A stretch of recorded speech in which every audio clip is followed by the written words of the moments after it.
keekiyyaa badhaadhaa rikoordii cabsuudhaan maashaallah hedduu takka nama hedduutti abdii horatee jira, nama hedduu gammachiisee jira.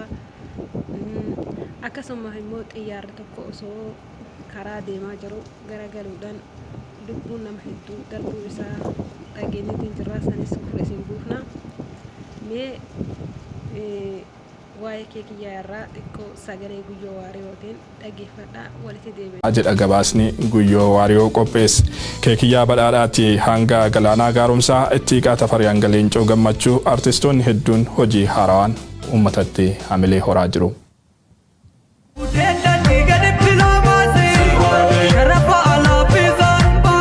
Gaafiif deebii Oromiyaa Miidiyaa Neetwoork tanami humtamshanii Facebook Live daawwachuun riikoordii haaraa obbaaf turdoofi torbe tokkoon booda waxabajji gaaf 29 bar 2020 oduun akkan jette dhaga'amne. Misaayilli Oromoo Hacaaluu Hundeessaa Boonsaa Rasaas dabaaf cubbuutiin waraana mundu'aaf jilbeeffate. Oromoon dhukkubsate muuziqaa isaallee lafti dukkanoofte. Eebbisa addunyaa Usmaayyoo Muusaa jireenyeef daadhii galaane. Ittaan sun Hacaaluu Hundeessaa kanyaatti qa'ee maccaaf tuulama Finfinneen abba lafa Oromoo ganuunan qayqeera qalmaati jette dadhabaan maqaalii hadha buumati Oromoo mokum dhibbatamaan dhiibame manidhaa yoo guuramu baay'een ijjeefamoon gameeyyi hedduu kasaama muuziqaan Oromoolleen haleellar dhaqqabdeen gaggabe du'aaf horreesse yookaan du'anii dhabamuu ta'uu baatti immoo biyya nyaatanii ka'uun hiree weellistoota Oromoo taate jilamaan booda keekiyyaa dhukaase ilmi dhiira sabaaftuu barraaqa. Dinagdee nu cabsu soodareerra masu hayyuu keenya hidhaa hin barbaannu citaa.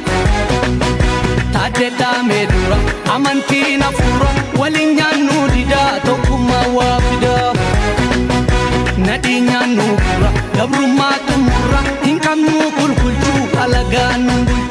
Bu'aa qeerroof qarree coomsaa walgarre faffacaatii amma wanjee ture lamma jechuun ka gaafatu mucaan tuulama keekiyya badhaadhaa shanee fi abaa'oo OLF fi kaafaa'oo hin barreen kabartuu Oromoodha martu jechuun tokkummaa laabse. Oromoonni alaaf kee jiran gammadanii yuutuubii weeraruun sirbichi namoota miiliyoona 4 oliitiin daawwata. Hateessuma jibbit lafa haatesitti sirbeet galma dhugaa weelluun mucaa mataa yuubatti fufuun Itoophiyaa maraacheeti.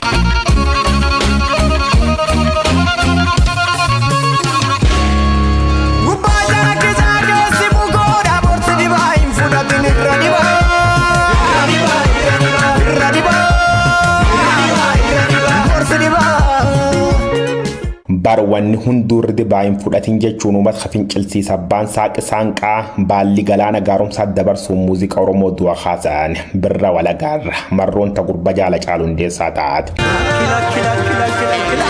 Ijoollee biyyaa gootii gugurraa mataan furaa eenyuun alee maaliir gaafa duraa. Otoo birbirsee jiru maaltu faarsame jireen anin beeku guddaan gaafa Afrikaa Oromoo koomitire. Oromiyaa mitire sirna gadaa mitire haqa Oromummaa mitire. Adoo birbirsi jiru maal tafaarsi micirree guddaan gaafa Afrikaa Oromoo koomitire jechuun ka gaafat galoon barcuma duwwaa agarsiisuun birraa beellam qabate piipii waccisiise. Bum muuziqaan Oromoo dammaqee baroode dhiichisuu yuutuub irra riikoordiin haarawii galmaa'e. Obsii dangaa darbu qaba harki bokkuu qabe boodees numa qaba. Natu sirata situ dadaba. Obsineera, obsineera, obsineera. Inkamnu kulkulchu alagaan bulchu.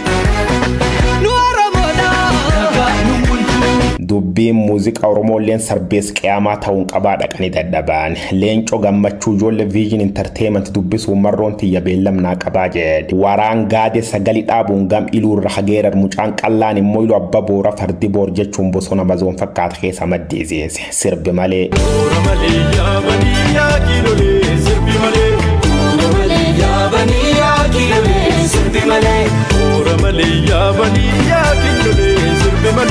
Noobelii hidhati zinnaar addunyaan dhoowwatti doolara biyyatti fonqolcha ayyaanni diinagde butuchu waraanni filannoo ugguram keesi hidhannoo duudi dargaggeessi jeneraal artisti Hacaaluu guma goota shirrina waal kajedha keekiyyaan itti deebisuun roob deebiise.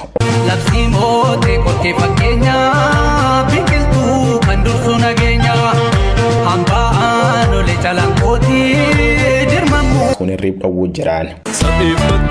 fuulashi sonee mudhiin sabbata sonee mudhiin sabbata sirbitu sirbashi onnee maana dhiittata onnee maana dhiittata warra waajuutti sirbuu yaa korma kooyyee alli harkaan naasisu. Gara oduuwwanitti aananitti ceena daawwattoota keenya xiyyaarri Itoophiyaa tokko meeshaa waraanaa fe'ee wajjin magaalaa Kaartuumitti qabamuun himame. Xiyyaarri Itoophiyaa kun kallattiin Finfinnee buufata xiyyaaraa Boolee irraa kahuun Sudaan buufata xiyyaaraa Kaartuum yeroo qubateetti kan meeshaalee waraanaa kanneen waliin qabame. Buufata xiyyaaraa kanattis sakattaa xiyyaarichaa irratti taasifameen meeshaalee waraanaa hedduun qabamuu qondaalota mootummaa Sudaan wabeeffachuun maddi oduu AFP'n gabaasee jira. Daandiin qilleensa Itoophiyaa immoo gabaasa sobaatii jechuun haale. Siiraash Sabaaf. Xayyaarri Itoophiyaa tokko meeshaa waraanaa fe'ee wajjin magaalaa Kaartuumitti qabamuu miidiyaaleen garaagaraa gabaasaatii jiru. Xayyaarri Itoophiyaa kun kallattiin Finfinnee buufata xayyaaraa Boolee irraa ka'uun Suudaan buufata xayyaaraa Kaartuum yeroo qubatetti kan meeshaaleen waraanaa kun qabaman. Buufata xayyaaraa kanatti sakattaa xayyaaricha irratti taasifameen meeshaaleen waraanaa hedduun qabamuu qondaalota mootummaa Suudaan wabeeffachuun maddi oduu Ajaansi Firaansi Pirees gabaaseetii jira. Akka gabaasa Ajaansi Firaansi Pirees kanatti xayyaarri kun xayyaara imaltootaa kan Itoophiyaa yoo ta'u meeshaa waraanaa sanduuqota 72tti guutame fe'eetu qabame. Maddi oduu Reuters bifuma wal fakkaatuun Suudaan meeshaalee waraanaa dirree xayyaaraa Boolee Finfinnee irraa deemuun Kaartuum keessatti qabame kana duubaan shira jiru qorataa jirti jedheetii jira.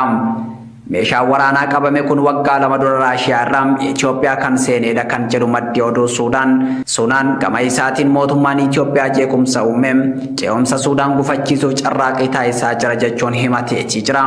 Himannaa kanaaf daandiin qilleensa Itoophiyaa deebisu meeshaa waraanaa gara Suudaan fe'ee seera qabeessaa fi ragaalee barbaachisoo mara kan guuttatedha jechuun ibse.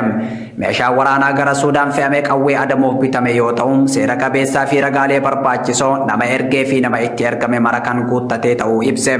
Daandiin qilleensa Itoophiyaa meeshaa kana kaffaltiin kan geejjibsiisee fi dhimma daldalaa ta'uu yoo ibsu qawwee adamoo kun yeroo dheeraaf qondaalota nageenyaan Finfinneetti to'atamee turuu addeesse. Qaamni meeshichi itti ergame mana murtii Suudaanitti daandiin qilleensichaa meeshaa kana akka dhaqqabsiisu yookaan ammoo adabbii doolaara 250,050 akka kaffalu himachuu ibse.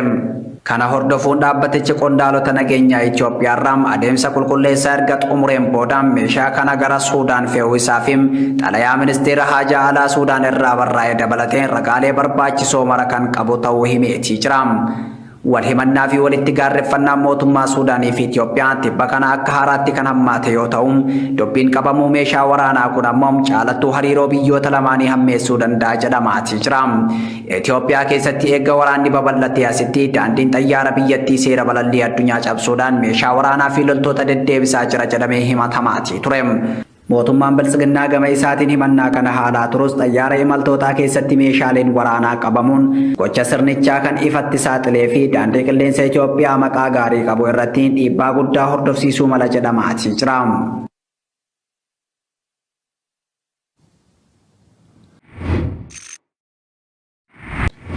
Barattoonni Yuunivarsiitii Amboo eebbaaf qophiitti osoo jiranii maaliif uffata suuraa Hacaaluu Hundeessaa fi faajjii Abbaa Gadaa ofirraa qabu uffatanii sababa jedhuun qabamanii hidhamuu dubbatu.